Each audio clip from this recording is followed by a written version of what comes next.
যে এই উম্মত জাহান্নামে যাবে কি করে জাহান্নামে যাবে, এটা আমার বুঝে আসে না। আমি তো কোথাও টোকায়া পাই না এই উম্মতে জাহান্নামে যাওয়ার সুযোগ, কোনো রাস্তা দেখি না যে এই উম্মত জাহান্নামে কি করে যাবে। কিন্তু তারপরও যাবে, এটাও সত্য। তারপরও তাহলে বোঝা গেল ওর মতো হতভাগা কেউ নাই, এই উম্মতে জাহান্নামে যাওয়ার কোনো সুযোগ নাই। আমি আপনাকে দেখাইতেছি, আসসালাতু ইলা সালাতি কাফারা, যে 5 ওয়াক্ত নামাজ পড়ে সে বুকে হাত দিয়া বলতে পারে 24 ঘন্টার গুনাহ মাফ। কেন? হাদিস তো সত্য না মিথ্যা। এখন হুজুররা কইব সগীরা গুনাহ মাফ হয়ে যায়, তাহলে আপনি সগীরা গুনার দলে, আরেক দল হুজুররা আছে যারা বলে কবিরা গুনাহ মাফ হবে। আমি কবিরা গুনাহ আলাদের পক্ষে, নামাজে কবিরা গুনাহ মাফ হয়। কি নামাজে মাফ হয় না? হয় না? যদি না হইতেন, আরে ইস্তেগফার লাগবে না মেয়ে, যদি না হইতেন তাহলে আল্লাহর রাসূল কেন ওসমান রাদিয়াল্লাহু তাআলা আনহুকে শীতের মৌসুমে বসন্তের সময় বাহিরে নিয়া গাছের ডাল নাড়া দিয়া সমস্ত পাতাগুলা ঝরায়া তারপরে কেন বললো আমার উম্মত যখন ফরজ নামাজ পড়ে গুনাহগুলা এইভাবে ঝরা যায়? ওইখানে কি বলছে নাকি বড় পাতা ছোট পাতা? ওইখানে তো পাতা একটাও ছিল না, ঠিক না? আল্লাহর রাসূল বুঝাইছে কোনো গুনাহই থাকবে না, নামাজ নিজেই ইস্তেগফার। আবার ইস্তেগফার কি? নামাজ নিজেই ইস্তেগফার, নামাজ নিজেই জিকির। জিকির আছে কি? নামাজের চেয়ে বড়? আকিমিস সালাতা লিযিকরি, নামাজের চেয়ে বড় জিকির আবার কি? নামাজ নিজেই ইস্তেগফার, নামাজ নিজেই সোয়াশের অ্যাকশন না খালি। আপনি নামাজ চিনেন? যদি সোয়াশের না হইতো আল্লাহর রাসূল কেন বলতো ইদা সালুহা সালুহা সাইরুল আমাল? নামাজ ওকে, তোমার পরিপূর্ণ জীবনটা ওকে, সর্বলাইন ওকে, সর্বদিক ওকে। তাহলে নামাজের ভিতরে যদি ইস্তেগফার না থাকতো তাহলে এটা কি করে হইতো? সমস্ত বন্দেগীকে গ্রহণযোগ্যতা পাওয়ার জন্য নামাজকে গ্রহণযোগ্যতামূলক বানাইতে হবে। নামাজ ওকে, সব ওকে। তো যেটা বুঝাইতেছিলাম পূর্ণতা, 24 ঘন্টা যে 5 ওয়াক্ত নামাজ পড়লো ওর তো সব গুনাহ মাফ, ও দোজখে যায় কি করে? আর তারপরেও যদি কিছু বেঁচে গেল তো বলতেছে আল জুমাতু ইলাল জুমাতি কাফারা, এক জুমার থেকে আরেক জুমায় পা দিবে, পুরা সপ্তাহটা মাফ, সপ্তাহটা। তারপরেও যদি কিছু বেঁচা যায় তাহলে ওই ব্যক্তি দোজখে যায় কি করে? আমাকে বুঝান। তারপরেও যদি কিছু বেঁচে গেল তাহলে একটু আগে তো বললাম ওই যে রান আউটের থেকে বাঁচাইয়া দিয়েন, ঠিক না? রমজানে পা দিতে দেরি, রমাদান ইলা রমাদান কাফারা, রমজান থেকে রমজানে পা দিতে দেরি, পুরা বৎসরের গুনাহ মাফ হইতে দেরি হয়। মাফ হইতে দেরি হয় না কেন? মৌসুমে চলে আসছে, মৌসুমে। আমরা তো ভাবি না প্রত্যেক ইফতারির সময় আল্লাহ 70,000 লোককে জাহান্নাম থেকে মুক্তি দেন। আপনি মনে করবেন 70,000 মুক্তি পায় নাকি? হুজুররা কইব হাদিসে তো 70,000 আছে। আমি বলবো না, 70,000-এর যেরম এই প্রবাদ বাক্যটা সত্য, শিশুর পিতা ঘুমিয়ে আছে সব শিশুরই অন্তরে, আমিও বলবো 70,000-এর পিঠে আরো কয়েক 70,000 ঘুমায় আছে। কেমনে জানেন?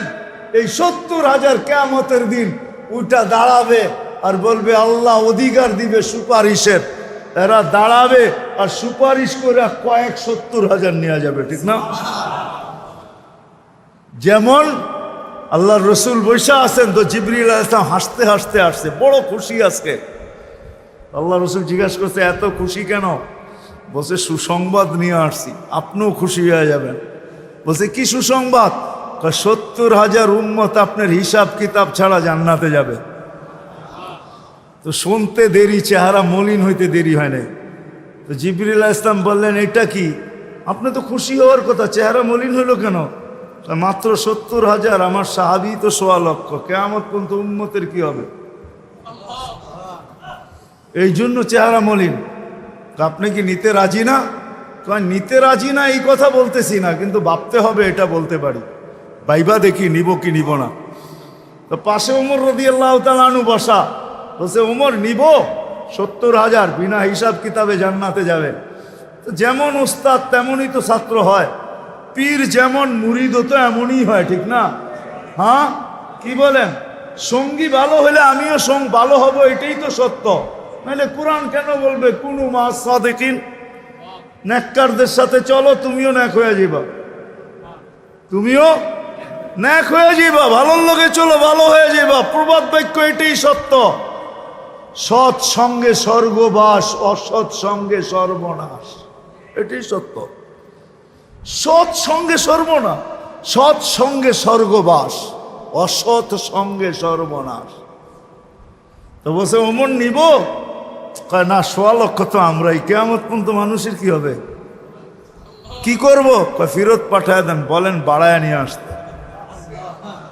তো বলছে মশওয়ারা হয়ে গেছে, নিতে পারি না, আল্লাহকে বলো বাড়ায় দিতে। আল্লাহ আল্লাহ, ঠিক না? আল্লাহ আল্লাহ আল্লাহ আল্লাহ, হায় হায়। কার আল্লাহ কিরকম আমি জানি না, কিন্তু মুহাম্মদুর রাসূলুল্লাহর আল্লাহকে দেখলে অন্যরকম দেখা যায়। হায় হায়, আমি মনে হয় বুঝাইতে পারি না আপনাদেরকে। আপনি বলবেন পৃথক করলেন কেন? না, এটা পৃথক না, এটা অন্য জিনিস বুঝাইতে চাইতেছি।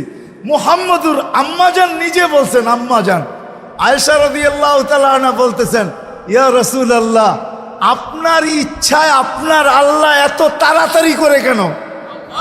বুখারীতে আছে, বুখারীতে।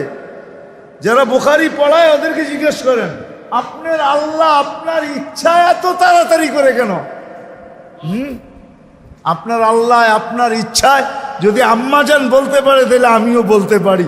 কার আল্লাহ কিরকম এটা আমার বিষয় না, কিন্তু মুহাম্মদুর রাসূলুল্লাহর আল্লাহ মুহাম্মদুর রাসূলুল্লাহর সাথে অন্যরকম। সারাদিন বন্ধুর দিকে তাকায় থাকে, বন্ধু নারাজ করা যাবে না। হায় হায় হায় হায়। তো পাঠায় দিছেন, জিবরিল আলাইহিস সালাম ফিরে আসছে। তো বলছে, জিবরিল কি খবর? আল্লাহ বলতেছেন বাড়ানো যাবে না, আপনাকেও নারাজ করা যাবে না। বাড়ানো যাবে না, আপনাকেও। আপনি বলবেন এটা আবার কি করে সম্ভব? বাড়াবে না আবার আপনাকে নারাজ করবে না, এটা সম্ভব কি করে? আল্লাহ পদ্ধতি দিয়া দিয়েছেন, বন্ধু বাড়ানো যাবে না, কিন্তু আপনাকেও নারাজ করা যাবে না। পদ্ধতি 70,000-এর প্রত্যেক ব্যক্তি 70,000 হাতে ধরে জান্নাতে নিয়ে যাবে। তাইলে কত যাবে হিসাব কিতাব ছাড়া জান্নাতে? কত?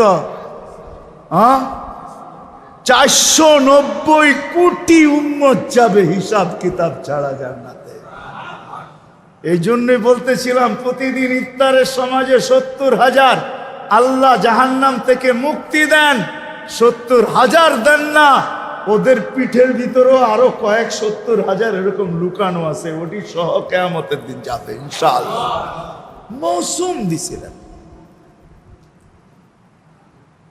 মৌসুম দিছিলেন, যেখান থেকে প্রথমে ছিলাম আবার চলে যেতেছি। লক্তা লম্বা হয়ে গেছে অনেক দূর।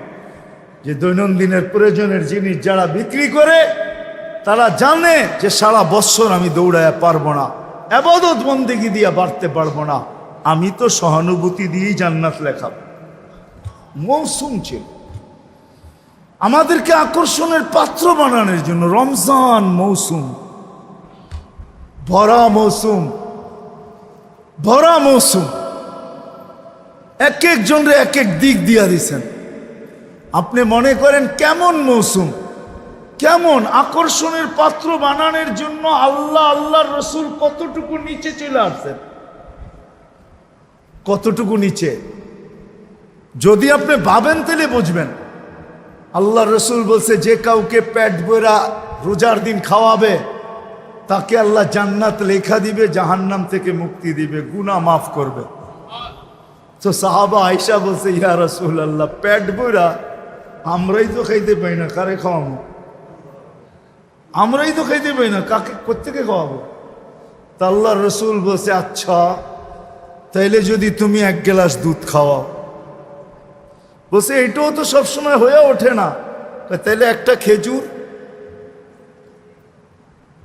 এটাও তো হয়ে ওঠে না। তো নামতে নামতে নামতে নামতে সুরবাতু মা আসছেন। সুরবা